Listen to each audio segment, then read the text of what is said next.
नमस्कार दोस्तों, आपका हिस्ट्री 21 में बहुत बहुत स्वागत है। और जैसा कि हम चर्चा कर रहे हैं दिल्ली सल्तनत की प्रशासनिक, आर्थिक व सामाजिक जीवन, जिसमें हम ये देख रहे थे कि सुल्तान का खलीफा, जो कि मुस्लिम राज्य में इस्लाम धर्म का प्रधान होता था, मुख्य होता था, उसके साथ दिल्ली सल्तनत के शासकों का संबंध कैसा रहा। तो आइए देखते हैं। तुर्क सुल्तानों में इल्तुतमिश ही वो प्रथम सुल्तान था जिसने अपनी स्थिति को सुदृढ़ करने हेतु अब्बासी खलीफा, यानी उसके समय अब्बासी खलीफा थे, 1229 ईस्वी में प्रार्थना किया कि वो उसे खलीफा का सहायक यानी नासिर अमीर उल मोमिनीन बनाए, यानी वो खलीफा का सहायक बनाए, नासिर अमीर उल मोमिनीन बनाए और उसको उपाधि ऐसा प्राप्त हो। वहीं पे बलबन ने निरंकुश राजतंत्र की स्थापना की और स्वयं को वो जिल्ले इलाही यानी अल्लाह की परछाई कहता था। उसने अपने आप को अल्लाह की परछाई कहा।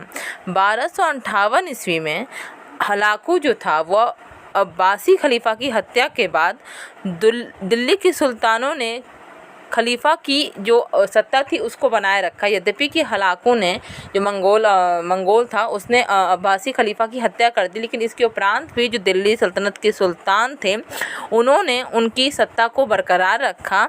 और अलाउद्दीन खिलजी ने भी खिलाफत का सम्मान किया, उस खिलाफत के प्रति अपना सम्मान दिखाया।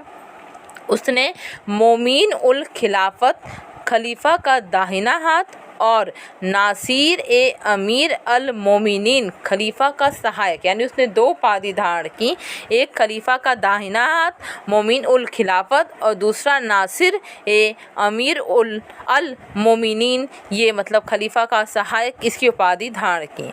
मुस्लिम शासकों में वैसे तो कोई उत्तराधिकार का जो नियम था वो स्पष्ट नहीं था, विकसित नहीं था। उसमें ये नहीं था कि ज्येष्ठी बनेगा, जो भी है तलवार की बाजी पे या योग्यता के आधार पे जो भी जीत जाए वही शासक बन जाता था। अब आते हैं, देखते हैं कि केंद्रीय प्रशासन किस प्रकार था। तो इसमें यह है कि जैसा कि हम देख सकते हैं कि सुल्तान के अनेक मंत्री होते थे, जिसका वो शासन, जिसका जो चयन है कुछ ऐसा नहीं, कोई योग्यता नहीं था, जिसको चाहता था, जिस पद पर वो चाहता था उस पर नियुक्त करता था। और मंत्री जो है वो तब तक ही पद पर रह सकते थे जब तक सुल्तान की इच्छा हो। सुल्तान की इच्छा के विरुद्ध वो पदासीन नहीं हो सकते थे। और प्रशासन में जैसा कि पिछले वीडियो में उल्लेखित किया गया था कि जो सबसे महत्वपूर्ण व्यक्ति था वो वजीर था, और वजीर के अधीन एक महालेखा परीक्षक होता था जो आय व्यय की जांच पड़ताल की काम करता था, और महालेखाकार आय की निगरानी करता था। तो महालेखा परीक्षक जो होता था वो आय व्यय का देखता था, कितना खर्चा हुआ, और महालेखाकार का था कि वह आय की निगरानी करता था। फिरोज तुगलक ने इस्लाम में धर्मांतरित एक तेलंग ब्राह्मण खान जहाँ को अपना वजीर बनाया था। तो आज का वीडियो यहीं पे समाप्त होता हुआ, और please like, share and subscribe, और अंत तक वीडियो में बने रहने के लिए आप सभी का बहुत बहुत धन्यवाद।